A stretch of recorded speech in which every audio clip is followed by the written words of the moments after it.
সুপ্রিয় শিক্ষার্থী, আসসালামু আলাইকুম ওয়া রাহমাতুল্লাহি ওয়া বারাকাতুহু। আশা করি সকলেই আল্লাহর অশেষ রহমতে ভালো আছো, সুস্থ আছো। আমিও আলহামদুলিল্লাহ তোমাদের দোয়া ভালো আছি, সুস্থ আছি। আমি মোহাম্মদ শফিকুল ইসলাম, সহকারী শিক্ষক, Bangla, Srishti central school and college, Gazipur. তো আজ সপ্তম অষ্টম শ্রেণীর বাংলা দ্বিতীয় পত্রের আমরা আবেদনপত্র নিয়ে আলোচনা করব। তো আবেদনপত্র নিয়ে আলোচনার পূর্বে আমি একটি বিষয় নিয়ে আলোচনা করতে চাই বা তোমাদের সাথে শেয়ার করতে চাই।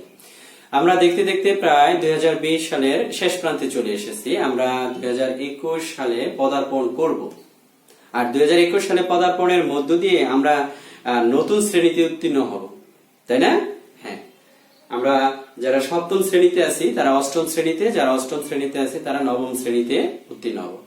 তো আমাদের শ্রেণী উত্তীর্ণ হওয়ার জন্য সরকার কর্তৃক নির্দেশিত ঘোষিত অবশ্যই বাস্তবায়নের ভিত্তিতে আমাদের এই শ্রেণী উত্তীর্ণের কাজটুকু কিন্তু আমাদের করতে হবে।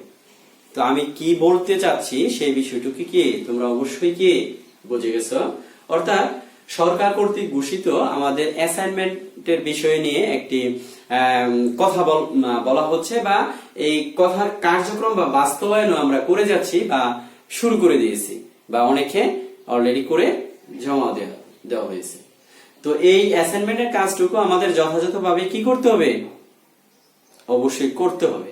আর আমরা যদি এই অ্যাসাইনমেন্টের কাজটুকু যথাযথভাবে করি তাহলে আমরা কি পরবর্তী শ্রেণীতে উত্তীর্ণ হতে পারবো। দেখো, বিশ্বে করোনা মহামারীর কারণে সমগ্র বিশ্বে শিক্ষা ব্যবস্থা তথা সকল কিছুই কি এলোমেলো হয়ে গেছে, তাই না? তো এই এলোমেলোর ভিতর দিয়েও আমরা আমাদের অনলাইন ভিত্তিক যে কার্যক্রম পরিচালনা হচ্ছে বা আমরা করে যাচ্ছি, সেই কার্যক্রমের মধ্য দিয়ে আমরা কিন্তু বসে নেই। আমরা যেরকম বসে নেই, তোমরাও ঠিক পড়াশোনার বাইরে নেই, তোমরাও পড়াশোনার ভিতরেই আছো। আর এই কার্যক্রমের মধ্য দিয়ে আমরা আমাদের যে স্বাভাবিক শিক্ষার যে ধারাবাহিকতা সেটাও যদি বজায় না থাকে, কিন্তু আমাদের এই অনলাইন ভিত্তিক কার্যক্রমের মধ্য দিয়ে শিক্ষার কার্যক্রম কিন্তু যথাযথভাবে কি হয়ে যাচ্ছে বা আমরা করে যাচ্ছি। তোমরা কি সেই কাজের আলোকে তোমরা তোমাদের শিক্ষা বা পাঠ্যপুস্তকে ভালো ধারণা বা অধ্যয়নরত অবস্থায় রয়েছে সকলে, তাই না? হ্যাঁ, অবশ্যই। তো সেই দিক থেকে কিন্তু আমরা পিছিয়ে নেই। আমরা মোটামুটি বই সম্পর্কে আমাদের সকলেরই ভালো ধারণা রয়েছে। তো যাই হোক, আজ আমরা সপ্তম অষ্টম শ্রেণীর বাংলা দ্বিতীয় পত্রের আমরা যে অংশটুকু নিয়ে আলোচনা করব, সেই অংশটুকু নিয়ে আলোচনা করব, সেই অংশটুকু কি সেই বিষয় সম্পর্কে তোমরা কি ধারণা পেয়েছো? আমি বলেও দিয়েছি। কি বলেছি বলতো? যে বিজ্ঞান ক্লাব গঠনের অনুমতি চেয়ে প্রধান শিক্ষকের নিকট আবেদনপত্র। বিজ্ঞান ক্লাব কি বলতো? অর্থাৎ একটা স্কুলে বিজ্ঞান ক্লাবের প্রয়োজনীয়তা অনুভব করতেছ, সেটার জন্য অনুমতি চেয়ে প্রধান শিক্ষকের নিকট একটি আবেদনপত্র লিখতে চাচ্ছ, কারণ এটা তোমার প্রয়োজন, তোমাদের প্রয়োজন। তো আবেদনপত্র লিখতে কিছু নির্দিষ্ট নিয়ম রয়েছে, সেই নিয়মকে অনুসরণ করে নিয়মতান্ত্রিক যদি আমরা লিখি তাহলে কি আবেদনপত্রে পূর্ণ মার্ক পাওয়া যাবে। অর্থাৎ সপ্তম ষষ্ঠ থেকে অষ্টম শ্রেণী পর্যন্ত আবেদনপত্রে যে 5 মার্ক রয়েছে সেই পূর্ণ মার্কই আমরা পাবো, তাই না? তাহলে কি করতে হবে? যে আবেদনপত্রের যে গঠন প্রণালী রয়েছে সেই গঠন প্রণালী যথাযথভাবে উপস্থাপন যদি আমি খাতার মাঝে করতে পারি তাহলে অবশ্যই আমি কি 5 মার্ক পাবো, তাই না? হ্যাঁ, অবশ্যই পাবো। আর এটা অনেক সহজ, তাই না? হ্যাঁ, অনেক সহজ। তো দেখো, আমাদের কিভাবে লিখতে হবে তার পূর্বে আমাদের অবশ্যই একটি বিষয় মনে রাখতে হবে। কি বলতো? প্রশ্নে যদি নির্দিষ্ট কোনো কিছু উল্লেখ করা থাকে সেই উল্লেখ পূর্বক তোমাকে আবেদনপত্রে উল্লেখ করতে হবে। বুঝি নাই এরকম কি? হ্যাঁ, অনেকে হয়তো এরকম ভাবতেছো, না সকলেই বুঝতে পেরেছো। অর্থাৎ আমি বোঝাতে চেয়েছি যে প্রশ্নে যে উল্লেখ করা থাকে, ধরো তুমি করিম, ধরো তুমি রহিম, ধরো তুমি মারিয়া, ধরো তুমি ফারিয়া, অর্থাৎ এই যে নাম উল্লেখ করা রয়েছে, ধরো তুমি মনে করো যে সৃষ্টি সেন্ট্রাল স্কুলে পড়ো, রানী বিলাসপুরী সরকারি উচ্চ বিদ্যালয়ে পড়ো, এই যে কথাগুলো উল্লেখ করা রয়েছে তাহলে নির্দিষ্ট করে প্রশ্নে কি উল্লেখ করা আছে। তো এইভাবে যদি উল্লেখ করা থাকে তাহলে সেই শিরোনামের আলোকে কি আমাকে আবেদনপত্র লিখতে হবে। সেখানে কি করা যাবে না, এখানে স্কুলের নাম দেওয়া রয়েছে নির্দিষ্ট করে, সেখানে তোমার স্কুলের নাম লেখা যাবে না। এখানে নির্দিষ্ট করে রহিম লেখা আছে, সেখানে কি লেখা যাবে না, হিমেল লেখা যাবে না। নির্দিষ্ট করে এখানে রুবাইয়া লেখা আছে, সেখানে কি লেখা যাবে না, কারিমা লেখা যাবে না। তো এই বিষয়টুকু আমাদের কি করতে হবে, মনে রাখতে হবে। আর যদি তুমি সেখানে লিখে ফেলো তাহলে দয়াস্বরূপ হয়তোবা শিক্ষক যদি মনে করে লিখছে হয়তোবা বুঝতে পারি না, নাম্বার দিয়ে দিবে, আর দিতে পারে। আর যদি শিক্ষক ইচ্ছা করে সেই তোমার এই যে উল্লেখ করা বিষয় ছাড়া অন্য কিছু লিখলে হয়তো শিক্ষক সেখানে কি করতে পারে, নাম্বার কেটে দিতে পারে। পারে না, অবশ্যই কেটে দেওয়ার কি রুলস রয়েছে। তো আমরা কি করব বলতো, যে আবেদনপত্রে যে বিষয়গুলো উল্লেখ করা থাকে সেই বিষয় উল্লেখ করেই আমাদের লিখতে হবে। আর আমরা এগুলো পারি, কি বলো, আমরা একাধিকবার এই অংশগুলো ক্লাসে দেখেছি এবং সেভাবে আলোচনা করা হয়েছে, তাই না? হ্যাঁ, অবশ্যই সেভাবে আলোচনা করা হয়েছে। তো আমরা দেখি তো আসলে কিভাবে লিখতে হবে।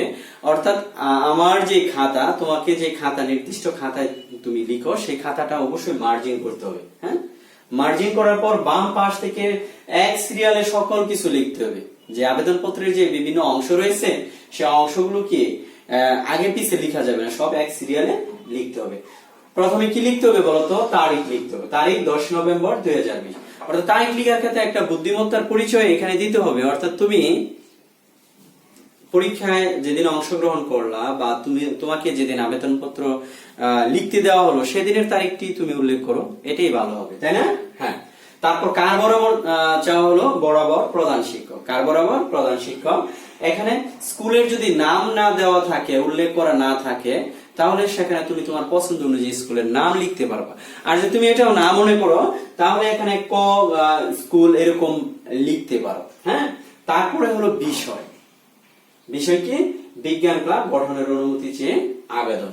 তারপর আমরা বিষয়ের পর আমরা লিখবো যে জনাব, মহোদয়। এই দুটি শব্দ থেকে তোমার যে শব্দটি ভালো মনে হয় সেই শব্দটি লিখবা। এখানে আরেকটা বুদ্ধিমত্তার পরিচয় হলো, সকলে জনাব লিখছে, তুমি বুঝতে পেরেছো যে সকলে জনাব লিখছে, তুমি মহোদয় দিয়ে লেখো। অর্থাৎ এটা হলো তোমার খাতার একটি বৈচিত্র্য, লিখার একটি বৈচিত্র্য, তাই না? যেমন আমরা প্রবন্ধ রচনা লিখতে গিয়ে আমরা সবাই সূচনা লিখি, কেউ ভূমিকা লেখে। তো তুমি এখানে সূচনা সবাই লিখতেছে, সবাই ভূমিকা লিখতেছে, তুমি এটা না লিখে যদি প্রারম্ভিক কথা লেখো, তাই না? সবাই শেষ করার পর উপসংহার লিখেছে, আর তুমি যে এখানে মন্তব্য লেখো বা শেষ কথা লেখো। অর্থাৎ এই যে তোমার বৈচিত্র্য, এই যে তোমার কথা তো একই, তাই না? সবার থেকে নিজেকে আলাদা করে, অর্থাৎ সবাই যা লিখলো তুমিও তা লিখলা, কিন্তু সমার্থক শব্দ যুগে অন্যভাবে লিখলা। সেটাই হলো কি নিজের দক্ষতা। এবং শিক্ষক অনেক সময় দেখা গেছে একই লেখা বারবার দেখে, একই ধাঁচের লেখা বারবার দেখে আর দেখার কিছুই থাকে না, সেখানে কি অনুমান নির্ভর অনেক সময় নাম্বার দিয়ে দেয়। আর যদি দেখা যায় খাতাটার মাঝে লিখা এক কিন্তু ভিন্ন ধাঁচে লিখা, সেখানে কি করবে, ভালো কিছু তুমি প্রত্যাশা করতে পারো, শিক্ষক তোমাকে ভালো নাম্বার দিবে। তো আমরা এখানে লিখলাম যে জনাব, মহোদয়। তো এখানে আবেদনপত্রের বিষয়ে আমাদের অবশ্যই বিনয়ী ভাব প্রকাশ করতে হবে। কি ভাব প্রকাশ করতে হবে, বিনয়ী ভাব প্রকাশ করতে হবে। সেখানে এমন ভাবে বিনয়ী ভাব প্রকাশ করব যে আমার যে কথাগুলো, সেই কথাগুলো, আমার যে আবেদনের লেখাগুলো, সেই আবেদনের লেখাগুলো শিক্ষক পড়ে বা যার কাছে আবেদন করা হচ্ছে তিনি যেন আমাদের এই কথাগুলো শুনে বা পড়ে আমি যা চাচ্ছি সে চাওয়া যেন তিনি আমাকে পূরণ করে, বা তার পূরণার্থে যেন তিনি মনে করে যে এটা যুক্তি, সঠিক যুক্তি রয়েছে, না এটা অবশ্যই তার কি প্রয়োজন। তো সেভাবে কি করতে হবে, উপস্থাপন করতে হবে। তাহলে আবেদনপত্রে আমাদের কি ভাব দেখাতে হবে বলতো, বিনয়ী ভাব দেখাতে হবে। তো বিনয়ী ভাবটা আমাদের বহিঃপ্রকাশটাও আমাদের ব্যক্তি জীবনেও বহিঃপ্রকাশ ঘটাতে হবে, তাহলেই আমরা যথাযথভাবে শিক্ষিত হতে পারবো। অর্থাৎ দেখো, আবেদনপত্রে আমরা অনেক সুন্দর কথাগুলো উপস্থাপন করি, তাহলে এই যে সুন্দর কথাগুলো উপস্থাপন করি, এই সুন্দর কথাগুলো যদি আমাদের ব্যক্তি জীবনে ব্যবহার করি তাহলে এতে কি ক্ষতি হবে? না, এখানে ক্ষতি হবে না। অর্থাৎ এটা আমাদের মন মানসিকতার প্রসার ঘটবে এবং অন্যের কাছে গ্রহণীয় হিসাবে আমি সমাদিত হব, তাই না? অর্থাৎ ভালোভাবে আমি যদি আমার কথাগুলো ভালোভাবে উপস্থাপন করি কারো কাছে, তাহলে সেই কথাগুলোর আলোকে লোকজন আমাকে বা আমি যার সাথে কথা বলবো সে আমাকে কি সেইভাবেই মূল্যায়ন করবে, তাই না? তাহলে আবেদনপত্রের বিনয়ী ভাব আমরা শুধু লিখবো না, আমাদের কি ব্যবহারিক জীবনে সেটা প্রয়োগ ঘটাবো, তাহলে আমরা যথাযথভাবে কি করতে পারবো, আমাদের জীবনে প্রয়োগ ঘটিয়ে আমরা কি সার্থক হতে পারবো, আমাদের জীবন চলার পথকে সহজ করতে পারবো। তো দেখো এখানে কিভাবে প্রকাশ করব যে সবিনয় নিবেদন, এই যে আমরা আপনার বিদ্যালয়ের সপ্তম বা অষ্টম শ্রেণীর ছাত্র ছাত্রী। এখানে অনেক সুন্দরভাবে তুমি আবেদনপত্র লিখে শেষ করলা, সকল কিছু ঠিক হয়েছে।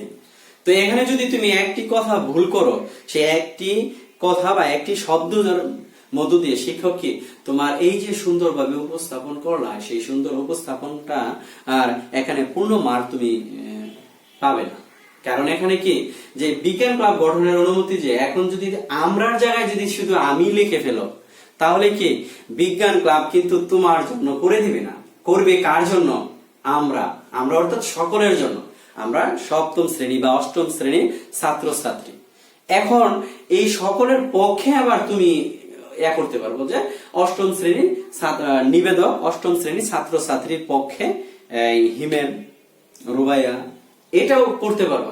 কিন্তু এখানে যদি দেখো সবিনয় নিবেদন, এই যে আমি আপনার বিদ্যালয়ের অষ্টম শ্রেণীর শিক্ষার্থী, তাহলে কিন্তু পরবর্তী অংশগুলো এত সুন্দর করে লিখলা, সকল কিছু ঠিকঠাক করে লিখলা, যেখানে তুমি প্রত্যাশা করেছো যে আমি 5 থেকে 5 পাবো, 5 মার্ক থেকে আমি 5 মার্কই পাবো। তো তোমার প্রত্যাশা এবং তোমার প্রাপ্তি কিন্তু একরকম হবে না, সেখানে ভিন্নতা আসবে। কেন ভিন্নতা আসবে বলতো? ভিন্নতা হলো এটাই, আমরা জায়গায় আমি লেখা হলো, তাই না?